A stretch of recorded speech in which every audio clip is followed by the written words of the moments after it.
인과관계가 없는 경우에는 보험금 지급을 합니다.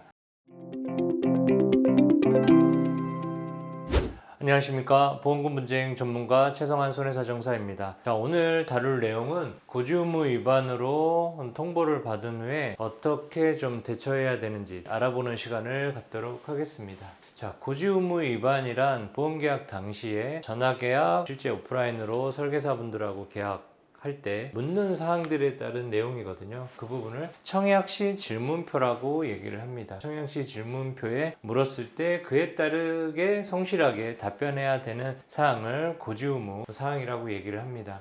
여기서 묻는 청약시 질문표는 중요한 사항으로 추정한다라고 법원도 한결같이 얘기를 하고 있습니다. 계약자 피보험자가 예, 아니요, 성실하게 답변하지 못한 이유에 대해서 고의 또는 중대한 과실이 있는 경우에 고지의무 위반을 물을 수가 있습니다. 그래서 보험사는 고지의무 위반이 문제가 됐을 때 그 고지의무 위반을 안날로부터 1개월 내외 또는 계약 체결일로부터 3년 이내에 보험계약을 계약 해지를 할 수가 있습니다. 달리 얘기하면 보험사가 고지의무 위반을 안날로부터 30일 이내에 고지를 못하거나 3년 보험계약 체결일로부터 3년 이상이 넘은 경우에는 고지 의무 위반으로 계약 해지가 못한다는 내용으로 또 해석이 될 수 있습니다. 고지의무 조사는 건강체 보험계약은 보통 3년에서 5년까지 청약서에 질문표에 묻는 사항들이 있고 몇 년 전부터 많이들 판매하죠. 유병자 보험계약 의 경우에는 기간이 조금씩 다르기 때문에 본인이 가입되어 있는 부분이 유병자 보험이라고 하면 이 기간에 따른 부분들을 체크를 할 필요가 있습니다. 건강체 보험에서 묻는 사항들을 좀 보면 3개월 1년 이내에 질병 확정, 질병 의심, 치료, 입원, 수술, 투약 사실이 있는지를 묻고 있고요. 최근 5년 이내에는 입원, 수술, 계속해서 7일 이상의 치료, 투약, 최근 5년 이내 11대 질병,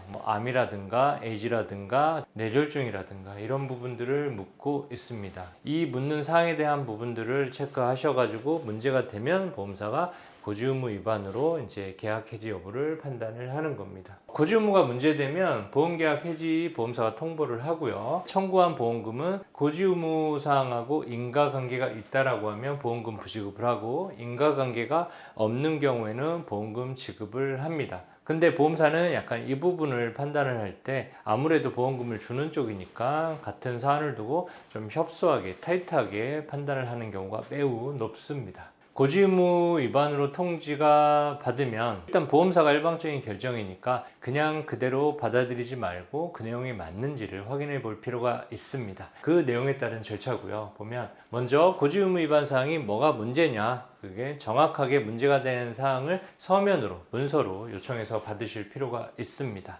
그리고 동의해서 위임장 해줄 서류 등 정보 공개 청구를 보험사에 해서 너희가 띈 서류에 따른 부분들 나도 좀 확인 좀 하자. 그래서 정보 공개 청구를 하면 보험사에서 주거든요. 이 부분을 볼 필요가 있고, 그럼 여기까지 서류를 받았으면 고지 의무가 문제된 내용하고 청약서 질문하고 비교할 수가 있겠죠. 비교를 해서 보험사가 문제로 되는 사항들이 진짜 고지 의무에 대한 부분들이 맞는지 이걸 판단을 하셔야 되는데, 그 판단에 대한 부분들은 보험 소비자 입장에서는 혼자 스스로 하기가 매우 어렵습니다. 이렇게도 해석이 되고 저렇게도 해석이 될 수도 있는 문제니까요. 그래서 이 부분이 확보가 됐다면 전문가한테 상담이 좀 필요한 부분이고요.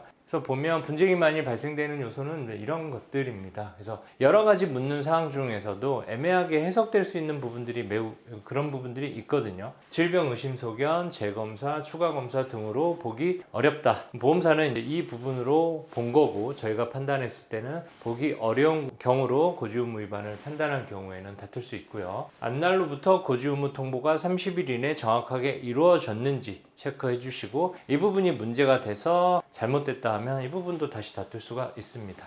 고지 의무, 보험금, 인과관계가 없는데 있다라고 판단해서 보험금이 부지급됐다면 이 부분도 다시 다툴 수가 있겠습니다. 자, 오늘은 고지 의무 위반으로 보험계약 해지 통보받고 보험금 부지급 통보를 받은 보험 소비자께서 그냥 일방적인 보험회사 결정을 따르지 않고 몇 가지 체크를 해서 그 체크된 부분들이 다시 재심 청구가 가능할 수 있다는 부분들을 오늘 주제로 영상으로 다뤄봤습니다. 그래서 오늘 내용 보시고 궁금한 사항은 추가 문의 주시면 저희 상세하게 답변 드리도록 하겠습니다. 오늘 영상이 마음에 드셨다면 구독, 좋아요, 알림 설정까지 부탁드리고 보험손해사정에서는 다음에 더 좋은 영상으로 찾아뵙도록 하겠습니다. 감사합니다.